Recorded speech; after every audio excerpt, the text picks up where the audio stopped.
The alarms were so loud they felt like they were inside my chest. And for a second I swear I couldn't tell if I was in the control room at Lockheed or back in the cockpit over the Pacific, watching Jake's Hornet spin toward the ocean. On the monitors, the F-22 was tumbling out of the sky at 30,000 feet. The test pilot's voice crackling with that measured kind of panic you only hear from someone trained to keep it together, while staring death in the face. I dropped my coffee and it shattered, but the sound barely registered. My brain was already sifting through sensor data, flight telemetry, hydraulic readouts, all of it spelling out a picture I recognized instantly and wished I didn't. I'd spent 5 years designing parts of this system. I knew every wire and every line of code like they were my own fingerprints. And this thing wasn't failing by accident, it was eating itself alive. The primary and backup flight computers were fighting, feeding each other bad data until the jet couldn't tell up from down. It was exactly what happened to Jake. I'd read the classified report back then. Hell, I'd lived the unclassified part, but to admit that now would be to admit I'd carried a piece of the Navy's buried truth into my civilian life. The jet somehow leveled out. The pilot brought it home. Everyone else in the control room cheered. I didn't. I knew we'd see it again, maybe next time in combat, and maybe next time someone wouldn't walk away. So when I pulled up the F-22's schematics on my screen, comparing them to those locked away accident files I could still see in my head, I wasn't just doing my job. I was digging up a ghost I'd spent 12 years trying to bury, across the country, in a Pentagon war room humming with caffeine and bad news. General Patricia Hayes was staring at a different nightmare. North Korea moving its entire air force forward. Iran parking missiles at the Strait of Hormuz. Beijing flying 200 fighters at Taiwan's doorstep. And here at home, every F-22 grounded, third near-fatal malfunction in a month, no fix in sight. Somebody in that room slid her a folder, my folder, back when I was still Lieutenant Sarah Martinez, Top Gun hotshot with the callsign Phoenix, before Jake's death shoved me out of the Navy and into a life where flight suit meant sweatpants in an engineering lab. Hayes had been my instructor. She knew what I could do in the air. And now, she knew exactly what she was going to ask me. 3 days later I was standing in front of an F-22 in pre-dawn darkness, flight suit hanging wrong on a body that hadn't worn one in over a decade, heart thudding hard enough I could feel it in my fingertips. Marcus, my supervisor, told me I didn't have to do it. But 3 pilots had almost died in aircraft I'd helped design. I couldn't fix that from the ground. The smell of jet fuel, the snug weight of survival gear, the way the ladder rungs felt under my gloves, it all slammed me back to that morning over the Pacific. Jake's voice on the radio. Too fast, too low, too late. I climbed in. Helmet on. HUD glowing to life. And when Hayes' voice came over the comm, calling me Phoenix, something in me clicked back into place. The fear didn't leave, but it lined up beside something steadier, predatory calm. Takeoff was smooth.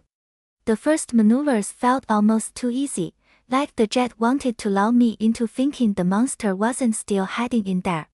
Then I pushed harder, high G turns, climbing spirals, and at 9 GS, there it was, stick dead, jet inverted, desert rushing up. They yelled for me to eject. Instead, I did the unthinkable, killed the flight control computers entirely. Suddenly it was just me, stick, rudder, and 65,000 pounds of stealth fighter that handled like a brick with wings. I wrestled her level at 2,000 feet. When I landed, I knew exactly what was wrong and how to fix it. And I knew the fix would mean going back up. We called it cascade failure syndrome, a feedback loop between primary and backup systems. The answer was a circuit breaker to let the pilot kill the fight between them. But to prove it worked, someone had to fly the jet to the edge of disaster, flip the switch, and come home.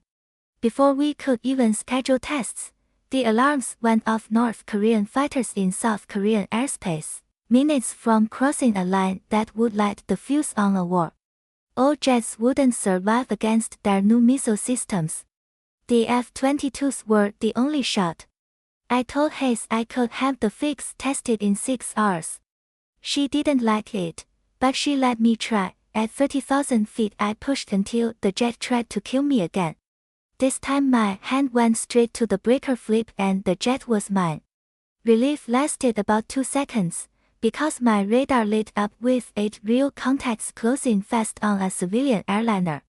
Control ordered me to disengage. I ignored them. No weapons on board, but maybe enough speed and surprise to scatter them. At 20 miles I dove at the lead, triggered the malfunction on purpose, made the jet move so erratically their targeting computers couldn't keep up, then flipped the breaker, pulled in front of them, and forced them to break formation. The airliner never even knew how close it came. When I landed, I asked to stay on active flight status. 3 months later, I was back in uniform, now a lieutenant colonel. Every F-22 in service had the circuit breaker installed. The nightmares about Jake were still there, but they changed. I wasn't just watching him fall anymore. I was seeing the people who got to go home because I stopped running. That morning, walking toward my Raptor for another training flight, the cockpit didn't feel like a tomb. It felt like home.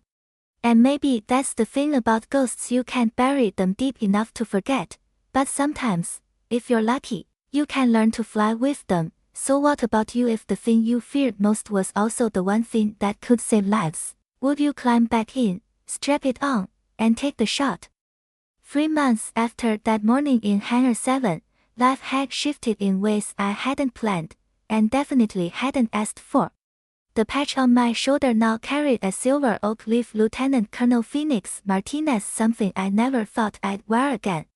My days swung between the engineering lab and the cockpit, splitting myself between the woman who solved problems with a whiteboard marker and the one who solved them at Mach 2. But the truth is, the world doesn't give you much time to enjoy a clean win.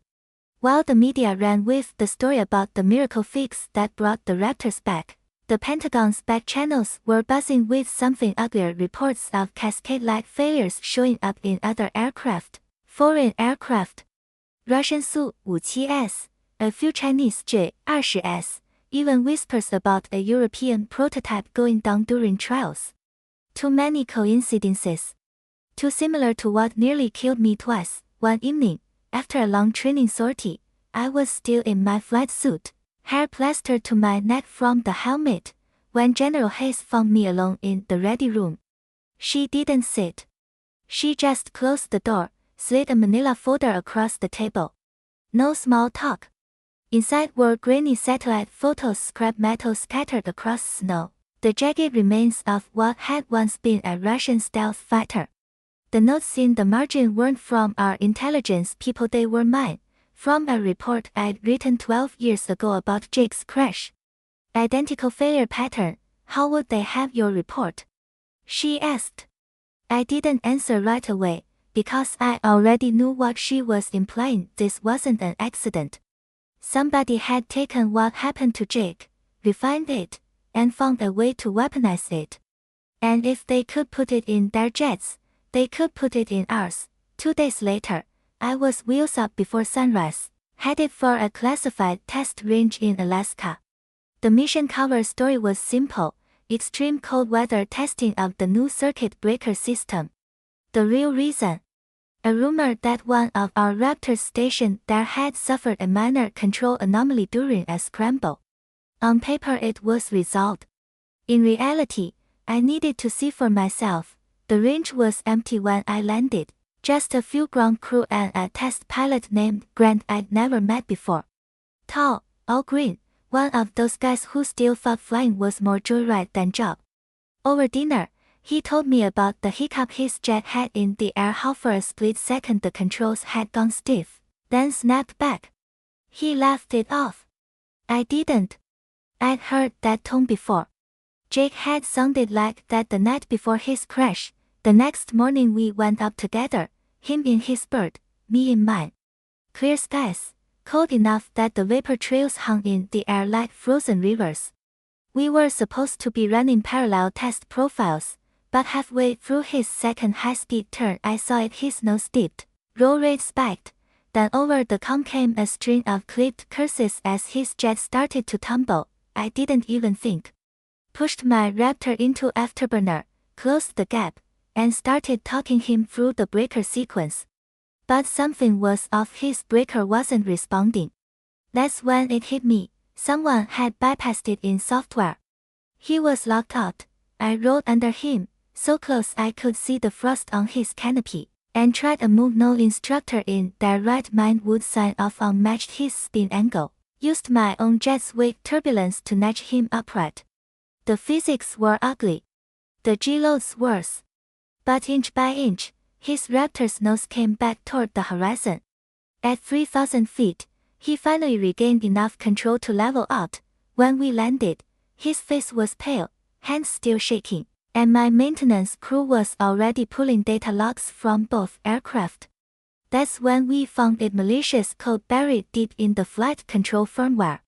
Not a glitch. Not bad luck. Sabotage. And not just in his jet.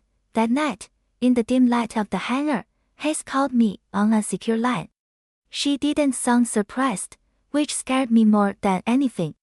We've got a leak, Phoenix. Someone's feeding our system's data that isn't ours. I need you to find out who before they turn our entire fleet into coffin lids. It wasn't lost on me that she wasn't sending an investigator, or an intelligence officer, or a cyber unit. She was sending me a pilot who could think like an engineer, and an engineer who could think like a pilot. Someone who'd been inside the machine long enough to know which shadows to check.